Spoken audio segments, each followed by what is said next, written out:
જોહાર, જય સંવિધાન, જય ભીલ પ્રદેશ। આપણા દેશની અંદર છેલ્લા 20 દિવસથી શોકની લાગણી જોવાઈ રહી છે। આપણા દેશમાં ક્યાંક આદિવાસીઓ પોતાના જળ, જંગલ અને જમીન બચાવવા માટે સંઘર્ષ કરી રહ્યા છે।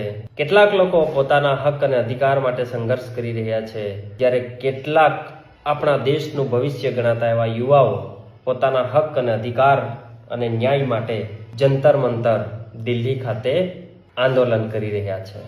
આ આંદોલન આપણા દેશના એક બુદ્ધિજીવી, આપણા દેશના રિયલ હીરો ગણાતા સોનમ વાંગચુકજીના નેતૃત્વ હેઠળ થઈ રહ્યું છે। એક જ માંગ છે કે જે નીટ પેપર લીકના કારણે કેટલાય પરિવારોએ પોતાનો એકનો એક દીકરો કે દીકરી ગુમાવ્યા છે, પેપર લીક થવાના કારણે દેશના લાખો વિદ્યાર્થીઓ સાથે અન્યાય થયો છે, ફી ફરીથી ભરવી પડી છે, તેવા લોકોને ન્યાય આપવાનો મુદ્દો છે।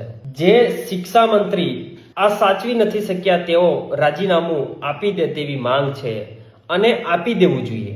જો તમને તમારો પોતાનો વિભાગ જવાબદારી સાચવતા ન આવડે તો તમારે એ જવાબદારીમાંથી સ્વૈચ્છિક રાજીનામું આપી દેવું જોઈએ। આપણે વિદેશોની અંદર ઘણી વખત જોઈએ છે, પ્રધાનમંત્રીઓ પણ સ્વૈચ્છિક રાજીનામું આપી દે છે। અને હું આ દેશના એવા ક્રાંતિકારી યુવાઓ કે જેઓ આ ચળવળની અંદર ભાગ લઈને પ્રદર્શન કરી રહ્યા છે, વિરોધ કરી રહ્યા છે, તેમને ખરેખર ખૂબ ખૂબ અભિનંદન આપવા જેવું છે। આ વિદ્યાર્થીઓ ઉપર જે લાઠીચાર્જ કરવાવાળા પોલીસ કર્મીઓ છે, તેમના બાળકોનો પણ કદાચ ભવિષ્યમાં આવી જ રીતે આ જ સમયમાંથી પસાર થવાનો વારો આવશે। આ દેશના યુવાઓએ ધર્મ અને જાતિથી ઉપર ઉઠીને આપણા દેશના ભવિષ્ય માટે હવે એક થવું પડશે।